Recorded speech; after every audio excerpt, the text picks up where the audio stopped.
Assalamualaikum warahmatullahi wabarakatuh, faham semua. Video kali ini aku nak respon pasal kenyataan lebih perleh seorang ni. Mereka panggil dia Maulana. Dia mengatakan Allah mempunyai sifat tipu daya. Tak tahu dia belajar daripada mana. Sebab tak pernah lagi ulama mengatakan Allah ada sifat tipu daya. Mazhab pun tak pernah kata Allah ada sifat tipu daya. Tipu daya ni satu perbuatan yang keji. Tapi Maulana kata kalau nisbah ke Tuhan dia jadi hebat. Jom kita tengok video dia dulu.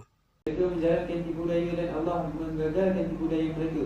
Kerana Allah sebaik-baik yang menggagalkan tipu daya. Salah satu daripada sifat Allah Ta'ala ni sifat tipu daya. Kalau disebahkan kepada makhluk, benda tu jadi buruk tak buruk? Jadi cacat tak cacat? Cacat macam kata Allah Ta'ala tu something kan. Kalau disebahkan kepada Allah Ta'ala tu satu benda yang mulia. Tapi kepada makhluk satu benda yang koman, hina. Satu perkara yang keji. Jadi sebab itu walaupun di sudut nama tu sama, perancangan, sifat-sifat, perbuatan sama dengan makhluk di sudut nama, perbuatan Allah dan juga sifat Allah, tetapi hakikatnya tak sama. Macam tipu daya bagi Allah Ta'ala satu benda yang hebat, satu benda yang mulia. Dia boleh menggagalkan tipu daya dan juga perancangan yang dilakukan oleh manusia.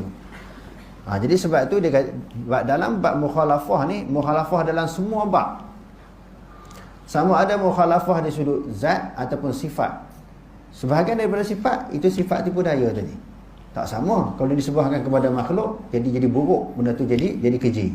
Tetapi bagi disebahkan bagi Allah Ta'ala itu maknanya satu sifat yang sangat mulia dan juga sangat hebat.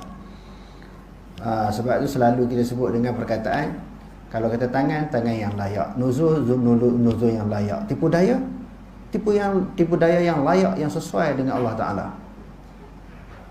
Semua sifat-sifat tersebut yang layak, yang sangat sesuai dengan Allah.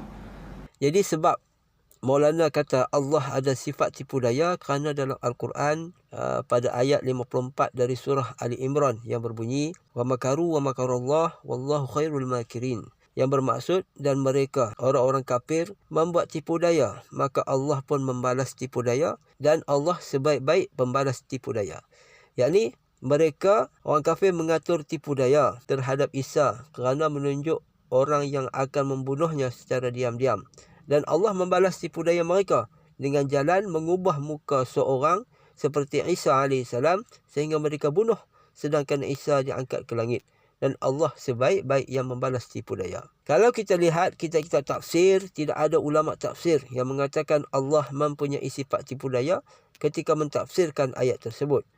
Bagi membolehkan kata Allah bersifat dengan sifat tipu daya, Maulana mengatakan tipu daya itu adalah tipu daya yang layak bagi Allah Ta'ala. Ini adalah tafsiran palatau dan hanya memahami Al-Quran dengan zahir ayat sahaja. Di dalam surah Al-Baqarah ayat 15 ada menyebut Allahu yastahzi'u bihim wa yamudduhum fi tughyanihim ya'mahun.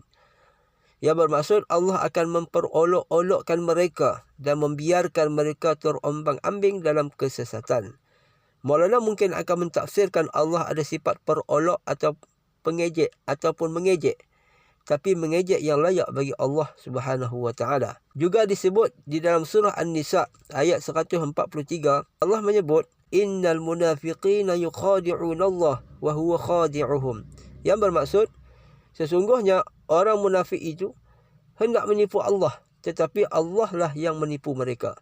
Adakah Maulana akan mengatakan Allah ada sifat penipu, tapi penipu yang layak bagi Allah Subhanahu wa Ta'ala? Imam At-Tabari berkata ketika mentafsirkan ayat-ayat seperti di atas, beliau berkata ikhbarun minallahi annahu mujazihim jaza'al istiza' wa mu'aqibuhum uqubatal khida'i. Yang bermaksud ayat tersebut mengkhabarkan dari Allah bahawa ia akan memberi balasan kepada mereka yang melakukan olok-olokan atau ejekan dan menghukum mereka kerana penipuan. Bukanlah bermaksud Allah bersifat dengan sifat tipu daya atau menipu atau mengejek yang layak bagi Allah Subhanahu wa Ta'ala. Begitu juga di dalam surah At-Taubah ayat 67 Allah menyebut nasullaha fanasiyahum, yang bermaksud mereka melupakan Allah, maka Allah melupakan mereka. Adakah Maulana akan mengatakan Allah ada sifat pelupa yang layak bagi Allah Ta'ala?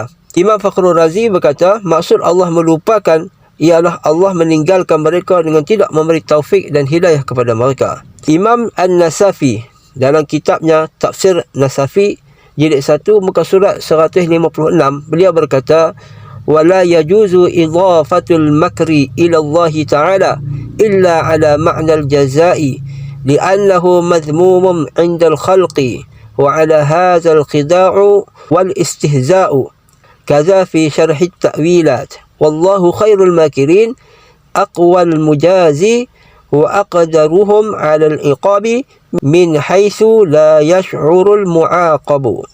Yang bermaksud tidak harus menyandarkan sifat makar atau tipu daya kepada Allah, melainkan atas makna memberi balasan. Kerana makar atau tipu daya tercela di sisi makhluk. Begitu juga menipu dan mengejek. Dan maksud wallahu khairul makirin adalah Allah maha berkuasa membalas tipu daya dan menggagalkan tipu daya mereka, dan Allah maha berkuasa mengazab mereka sekira-kira mereka tidak sedar akan balasan tersebut. Baik, ini aku ambil tafsiran dari ulama-ulama tafsir yang muktabar, bukan tafsiran dari aku sendiri. Walaupun budak-budak Salafi mengatakan ulama-ulama tersebut tidak maksum, tetapi aku akan tetap juga percaya kepada ulama-ulama tersebut daripada aku percaya kepada Maulana atau lebih-lebih Salafi jadian ni. Jadi tafsiran Maulana ni yang mengatakan Allah ada sifat tipu daya adalah tidak benar dan sangat sesat, tak boleh diterima. Jadi hampa jaga-jaga dengan Maulana ni. Sekadar itu saja. Jumpa lagi. Assalamualaikum warahmatullahi wabarakatuh.